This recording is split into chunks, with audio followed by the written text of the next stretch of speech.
Hi, everyone. This is Nick Despotidis, and I'm joined with Co-Academy President Paul Levine.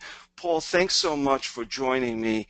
It's early on a Thursday morning, and I really appreciate you making the time to address a lot of these questions.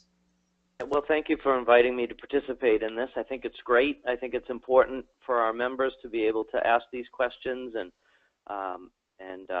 I really appreciate your time and inviting me to do this. So thanks a lot.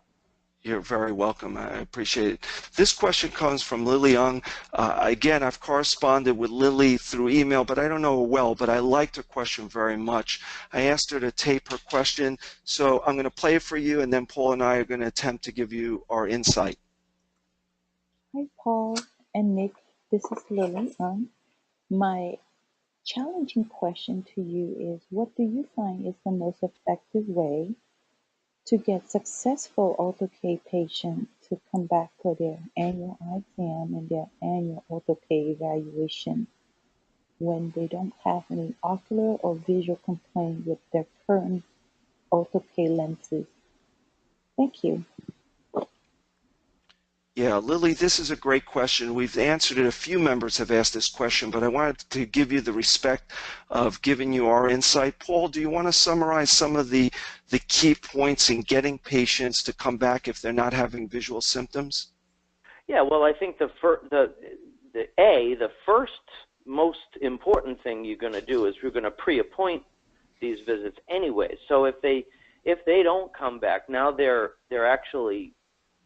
purposefully missing the appointment. You know, you don't want to wait for the patient to decide it's time to come back. You need to tell them when they need to come back and explain to them why it's so important. In addition, we also do progent their lenses when they come in for their annuals or their mid-season checkups, and so that's valuable. They understand that we do a deep cleaning on their lenses, and it's an important thing to do, and we like to inspect the quality of the lenses and see if there are any scratches. Scratches can lead to potential infection. So we're laying all this stuff out to them so that they do understand that there's more to that visit than just making sure they can see okay. And so we have a pretty good track record of getting these patients to continue with us. If we do have one or two that just sort of falls off the face of the earth, and we've tried calling or we've tried emailing, and we're not getting much of a response, then at that point we send them a letter that we certify that does state that we regrettably we understand that they've decided to stop ortho-K, and please discontinue wearing the lenses, and if they want to come back, they're welcome to come back, and we sort of handle it that way. Yeah, I think this is a great question, Lily, because I've run into this problem. My children are older, and I can empathize with the parents. I have two sons who wear these lenses, and they've graduated from college, and I can't track them. And even when they were in college, I was just so wrapped up into them doing well academically and getting out of trouble socially. The last thing that was coming to my mind was their ocular care, I'm embarrassed to say, and even their dental care fell by the wayside a little bit when they were in college. The way we do it is just like Paul. I take it for granted, but like Paul, we have a solid recall program.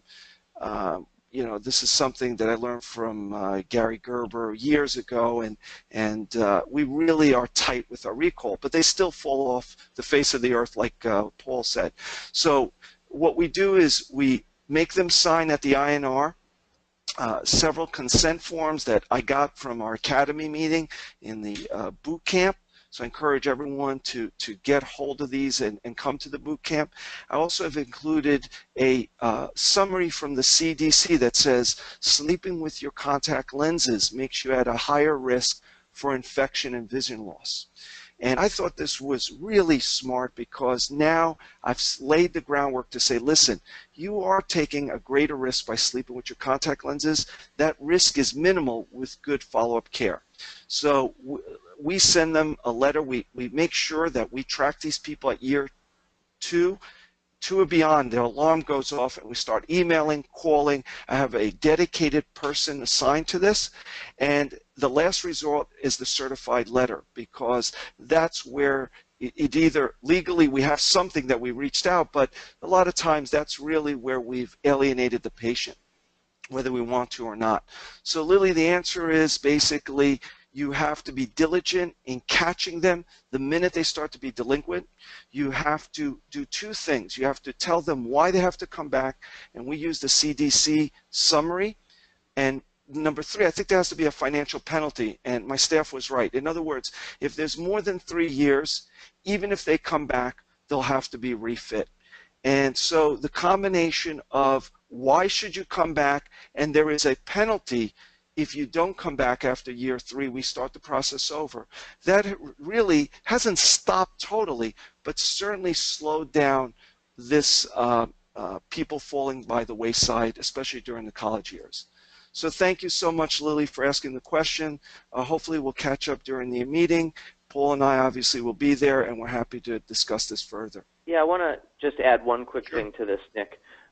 You're speaking about college students. You know, if we'll rearrange our schedules a little bit too. So let's say they're due to come back in March. Well, maybe what we'll do is we'll move things around so that we can see them, you know, when they're home on their Thanksgiving break, and then we can see them again when they're home in May. You know, we may alter the, you know, and get them onto a track that is college friendly. Yeah, I agree. We do the same thing. We see them winter break and summer break. That's how we deal with it. Yeah. Well, thanks again. Thank you, Paul. Thank you, Lyly. And until the next question.